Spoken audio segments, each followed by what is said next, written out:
Are you thinking about upgrading your sailboat to lithium batteries? Have you heard that they might be dangerous, or that one mistake could turn your boat into a floating fireball?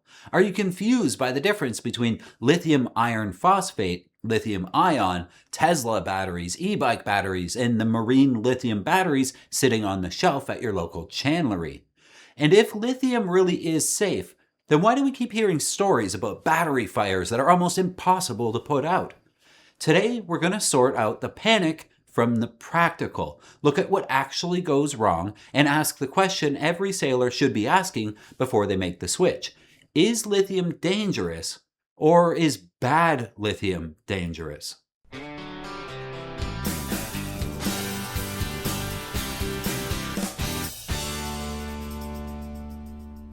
Are lithium batteries on sailboats actually dangerous? That question sounds simple, but it's not. Because when somebody says lithium batteries are dangerous, the first question has to be, which lithium batteries? Are we talking about properly installed lithium iron phosphate house bank with a battery management system, correct charging, correct fusing, and proper wiring? Or are we talking about a wet e-bike battery that fell off the dock, got brought on board, dried off, and was shoved under a berth beside a bag of flares? Those are not the same thing. But in boating conversations, they often get treated like the same thing. Somebody hears about a Tesla catching on fire, and they hear that an e-bike caught on fire. And then somebody hears about a yacht fire, and pretty soon, lithium batteries are the whole story, and it turns into a big dockside warning. Never put lithium on your boat. That's not really evidence. That's fear with a battery terminal on it. But the opposite attitude is also not much better. There's also a crowd that talks about lithium like it's magic. Like all you have to do is pull out your old lead acid batteries, drop in a couple of blue boxes from the internet, and suddenly your boat has joined the space program. That's not true either. So today we're talking about the middle road, not the panic road, not the sales brochure, the practical sailor road. One note before we go any further. When I say lithium batteries in this or any video, I'm talking about the batteries sailors are actually buying for their marine house banks, which are almost always lithium iron phosphate, or LiFePO4. That's not the same thing as a Tesla battery or a laptop battery or an e-bike battery or a homemade battery pack built out of a Nissan Leaf. Could I say lithium iron phosphate every single time? Sure, but then this video starts sounding like a chemistry lecture being read from the inside of a filing cabinet. In normal boating conversation on the side of the dock, when someone says they're putting lithium in their sailboat, they mean a marine LiFePO4 house bank with a battery management system. That distinction matters, so I'll make it clear here. But from this point forward, when I say lithium, that's the system I'm talking about. And the distinction matters because lithium is kind of a family name. It's not a safety rating. A marine lithium iron phosphate battery is not the same animal as a nickel manganese cobalt EV module. And it's not the same animal as a cheap e-bike battery or a power tool DeWalt battery pack. They all get called lithium, but they don't all behave the same way, and they shouldn't be installed the same way, or charged, or stored, or judged the same way. Lithium iron phosphate has become popular on boats because it solves real problems that us sailors have. It's lighter than your lead acid. It can accept more charge more quickly. It gives you more usable capacity. It holds voltage better under load. It works well with your solar and your inverter and your refrigeration, electronics, autopilots, water makers, and all the other electrical equipment that has slowly crawled on board your cruising boat over the last 20 years. But it's not a miracle brick. And that's probably the first practical point. A lithium upgrade is not just swapping the battery. If your plan is to remove 2 old flooded batteries, drop in 2 lithium batteries, connect the same old charger, the same old alternator, and the same old wiring and the same old fuse that may or may not have been correct in 1998, that's not modernization. That's gambling with nicer labels. A safe lithium installation is a whole system. A battery is only one part of it. You need the right battery management system, usually built into the battery. You need the right charging profile. You need proper overcurrent protection. You need appropriate wire sizes and secure mounting. You need to understand what happens if that BMS suddenly disconnects that battery because there was something wrong. You need to know about alternator protection. You need to think about temperature limits. You need to think about failure modes, not just the shiny brochure brochure numbers. And that's where the argument usually goes wrong. People ask, are lithium batteries safe? But the better question is this lithium system safe? Because when you look at actual incidents, the story's not that properly installed marine lithium iron phosphate house banks are spontaneously burning sailboats all over the planet. The pattern is more specific. Fires involve damaged consumer batteries most often, small rechargeable devices, electric toys, poor charging arrangements, disabled or inoperable battery management systems, bad electrical connections, or homemade systems from cells that were never designed to be a simple marine house battery bank. One of the strongest examples is the yacht Flagship, which suffered a major fire involving a 24-volt lithium-ion battery bank. The important part is not just that the boat had lithium batteries. That's what everybody hears. The investigation found serious problems with the battery management system and the charging arrangement. The BMSs at the time were inoperable, and the batteries were being charged by a portable charger. This is not normal proper operating marine lithium installation. This is a safety system being worked around. The lesson is simple. Do not bypass, ignore, or force your way around a BMS. If the battery shut itself down, it's trying to tell you something important. Listen and don't argue with it. Another useful example comes from a Coast Guard safety alert about a lithium-ion battery bank that caught fire on board an inspected passenger vessel. That sounds terrifying until you look at the cause. Loosely crimped lugs overheated. In other words, this was not a mysterious battery witchcraft. This was bad electrical work.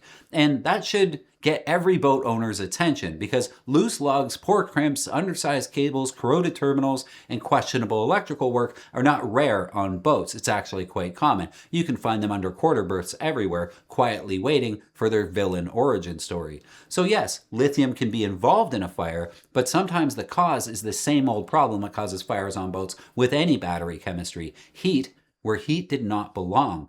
Then there's the small lithium batteries, and this part may be the part sailors should pay more attention to. Many boats now carry e-bikes and scooters, power tools, laptops, your phone, tablet, camera, drone, dive lights, underwater scooters, e-foils, speakers, radios, power banks. These devices are often not lithium iron phosphate. They may use more volatile chemistries. They may have cheaper protection circuits. They may have been dropped and soaked and overheated or charged with the wrong charger. And they're often stored in cabins and lockers without too much thought.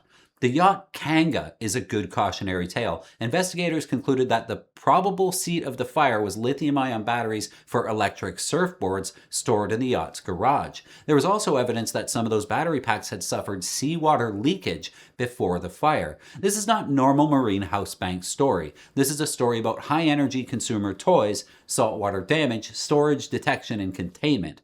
The S-Trust fire is another reminder. That was a tanker, not a sailboat, and the battery was not a house bank, it was a handheld radio battery. But thermal runaway in that small battery caused a major bridge fire. One little rechargeable battery created a very big problem. That matters because most of us already have lithium batteries all over our boats. We worry about the big house bank, but the little rechargeable gremlins are scattered all over. So here's the practical advice. Do not charge questionable lithium devices unattended. Don't charge them overnight on a cushion or under a pillow, inside a berth, or beside anything flammable. Don't bring a battery aboard after it's been submerged and pretend that it's probably fine. If an e-bike battery, scooter battery, e-foil battery, tool battery, or power bank has been soaked, swollen, hot, hissing, smelling strange, or behaving oddly, treat it like a hazard. Use the correct charger always. Avoid mystery chargers. Avoid cheap replacements from the digital bargain swamp. Charge devices where you can see them, away from escape routes, and preferably on a non-flammable surface. On a boat, if a fire starts between you and the companionway, your options get small fast. Now let's come back to the house bank. If you're buying marine lithium batteries from a reputable supplier for your house bank, installing them according to the manufacturer's instructions, following accepted marine electrical standards, using appropriate fusing, suitable charging sources, and designing the system around the way lithium actually behaves, then the risk picture is very different from the horror stories people down the dock are trying to sell you. The battery management system is central. It watches for unsafe conditions like overcharge, over discharge, over current, temperature problems, and cell imbalance. Depending on the battery, it may disconnect to protect itself, and this is good. But it creates a design issue. If the BMS suddenly disconnects while your alternator is charging hard, the alternator may be damaged unless the system is designed to handle that. This is why a lithium conversion should include the whole charging system: the shore charger, solar controller, alternator regulator, inverter charger, DC to DC, anything that can push energy into that bank. The battery doesn't care that the old charger worked fine for years. Lithium has different requirements. You also need to respect temperature. Many lithium batteries should not be charged below freezing unless they have an internal heater or specific low temperature charging protection. A good BMS may prevent that, but you should not build an installation that depends on the last safety net catching every mistake. The batteries need to be mounted properly too. Boats move around, they slam and vibrate and leak. Batteries shouldn't be loose, wet, or sitting in the bilge or anything, or wedged in place with a heroic strap of plywood. Terminals should be protected, dielectric grease, cables should be supported, chafe should be prevented, heat sources should be avoided, and the system should be documented. Keep the manuals and wiring diagrams and the charger settings, keep the installation notes, and tell your insurer. A clean, documented lithium installation is very different from a mysterious science project hiding behind a battery box lid. This is also where I think the gasoline comparison helps. We often forget this because it's been around so long. Gasoline is incredibly dangerous. Everyone knows gasoline is incredibly dangerous, but we don't think about it. It's flammable, explosive under the right conditions. Vapors in the bilge can ruin your afternoon in a very loud bang. But we didn't solve that problem by banning gasoline from every boat. We solved it with proper tanks and hoses and clamps, proper ventilation, blower systems, safe storage, careful fueling rules, and rules about where gasoline should and shouldn't be kept. Lithium is similar in that sense. Stores a tremendous amount of energy. That energy has to be respected. You don't treat it casually, and you don't improvise around its safety systems. You don't store damaged batteries where they fit. You don't charge mystery devices overnight in the cabin. But if the system is designed properly and treated properly, the answer is not panic. The answer is procedure. That is the grown-up position. Lithium is not harmless. Neither is gasoline, neither is propane, neither is your shore power, neither is a diesel engine with a spinning alternator belt or a pressurized alcohol stove. Boats are full of useful things that can hurt you if you treat them carelessly. Seamanship is not avoiding every risk. Seamanship is understanding the risk and managing it.